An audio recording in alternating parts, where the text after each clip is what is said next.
பொதுவாகவே கடகராசிக்கு குரு நன்மை செய்யும் கிரகம். பெரிய நன்மை செய்கிற கிரகம் கடகத்துக்கு யாருன்னா குரு தான். ஏன்னா கடகத்தில் தான் குரு உச்சமாவார். ஒவ்வொரு முறை கடகராசியை கடக்கும் பொழுதும் குரு உச்சமாகும். கடகத்தில் குரு அப்படின்னு இருந்தால் குரு உச்சம்னு அர்த்தம். 12 வருடங்களுக்கு ஒரு முறை கடகராசியை குரு தாண்டி செல்லும். அந்த கடகராசியில் குரு போகும்போதெல்லாம் குரு உச்சம். ஜாதகத்தில் குரு உச்சம் அப்படின்னாங்கன்னா அப்போ குரு எங்கே இருக்குதுன்னு அர்த்தம்? கடகத்தில் இருக்குதுன்னு அர்த்தம். கடகத்தில் இருந்தால் தான் குரு உச்சம். அதனால் கடகம் குருவிற்கு பிடித்த வீடு. எனவே கடகராசிக்கு பெரும்பாலும் நன்மை தான் அவர் செய்வார். கடகராசிக்கு 2 வீடுகளுக்கு அதிபதியாக வருபவர் குரு. ஒன்று 6ஆம் இடம், மற்றொன்று 9ஆம் இடம். 6ஆம் இடம்ங்கிறது நோய் நொடிகளை குறிக்கின்ற இடம். நோய் நொடிகள், கடன் தொல்லை, எதிரி தொல்லை இவற்றையெல்லாம் குறிப்பது 6ஆம் இடம். அதற்கும் அதிபதி குருதான். 9ஆம் இடம் என்பது பாக்யஸ்தானம். எல்லா விதமான நன்மைகளையும் அளிப்பது.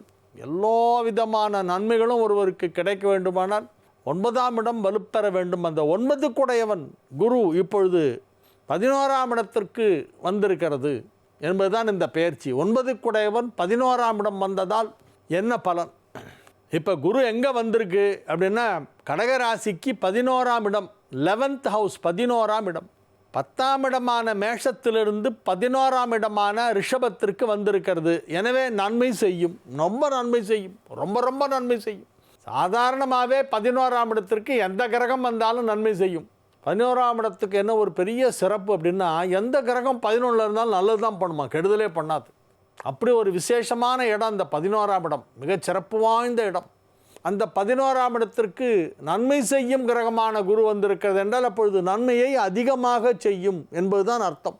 அங்கிருந்து எங்கெல்லாம் பார்க்குது அப்படின்னா 3ஆம் இடம், 5ஆம் இடம், 7ஆம் இடம். 3ஆம் இடத்தை பார்ப்பதால் உடன்பிறப்புகளுடன் நல் இணக்கம் ஏற்படும், நல் உறவு ஏற்படும்.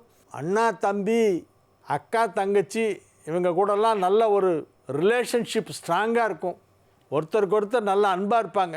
அதனால் இது ஒரு நல்ல பயிற்சி. குரு 9ஆம் இடத்தில் அதிபதியான குரு 10ஆம் இடத்திலிருந்து 11ஆம் இடத்திற்கு வந்திருக்கு. கடகராசிக்கு 11ஆம் இடத்தில் குரு அடுத்த ஒரு வருடத்திற்கு.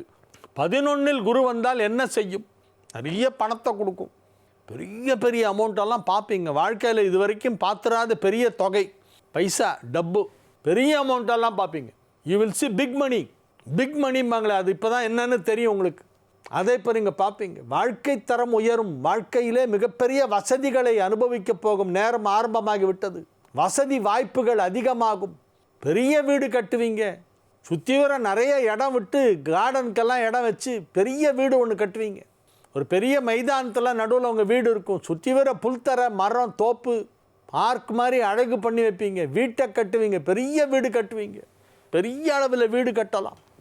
மிகப்பெரிய நிலப்பரப்பிலே அழகான வீடு, சோலைக்கு மத்தியிலே வீடு. அப்படி ஒரு அற்புதமான ஒரு அழகான வீடு.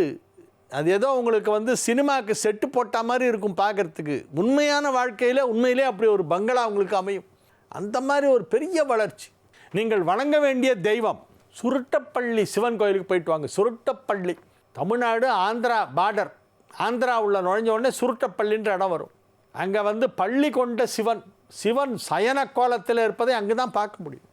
படுத்துட்டு இருப்பார். பெருமாள் தான் யூஸ்வலாக படுத்துட்டு இருப்பார். சிவன் லிங்க ரூபமாக தான் இருப்பார். அங்கே சயன கோலத்தில் இருக்கக்கூடிய சிவன் கோவில், அதுதான் சுருட்டப்பள்ளி. ஆந்திரா பார்டர், தமிழ்நாட்டிலேருந்து போகும்போது ஆந்திராவில் போனோடனே அது வந்துடும். அந்த சுருட்டப்பள்ளியில் தட்சிணாமூர்த்தி தன்னுடைய தேவியோடு இருக்கார். தட்சிணாமூர்த்தியுடைய தேவியா? ஆமாம், சிவனுடைய அம்சம் தட்சிணாமூர்த்தி. அப்போ பார்வதியுடைய அம்சமாக ஒரு தேவி. தம்பதியாக இருக்காருங்க. தட்சிணாமூர்த்தி தம்பதியாக அமர்ந்து காட்சி தருகின்ற இடம் சுருட்டப்பள்ளி. அதனால் சுருட்டப்பள்ளி அப்படிங்கிறது சென்னையிலேருந்து ஆந்திராவில் போகும்போது சுருட்டப்பள்ளி ஆரம்பத்திலே வரும். ஆந்திராவில் என்ட்ரான உடனே சுருட்டப்பள்ளி வரும். அந்த சுருட்டப்பள்ளியில் சயனக்கோள சிவனையும் தரிசனம் செய்துவிட்டு அங்கே தட்சிணாமூர்த்தி தம்பதி சமேதராக இருக்கிறார். தம்பதியாக தட்சிணாமூர்த்தி இருக்கிறத அங்கே தான் பார்க்க முடியும். அதனால் அந்த சிவன் தட்சிணாமூர்த்தி தம்பதியாக இருக்கக்கூடிய காட்சியளிக்கும் அந்த அழகான திருக்கோலத்தை தரிசனம் செய்துட்டு வாருங்கள். நீங்களும் தம்பதியாக சந்தோஷமாக வாழ்வீர்கள். உங்கள் குடும்பம் சந்தோஷமாக இருக்கும். கணவன் மனைவி உறவு நன்றாக இருக்கும். திருமணமாகாதவர்களுக்கு திருமணம் நடைபெறும். நீங்கள் ஆயில்யமாக இருந்தாலும் சரி, எதுவாக இருந்தாலும் சரி, உங்களுக்கு கல்யாணம் ஆகும். கடகராசிக்கு எல்லாருக்கும் இப்போ கல்யாணம் ஆகும். எனவே சுருட்டப்பள்ளி தலத்தில் உள்ள சிவன் கோவிலில் உள்ள தட்சிணாமூர்த்தியை தரிசனம் செய்ய வேண்டும். அந்த சிவன் கோயில் ரொம்ப விசேஷமானது. சயன கோலத்திலே சிவபெருமான் காட்சி தருகின்ற ஒரே கோவில் அதுதான். அது போயிட்டு வாங்க.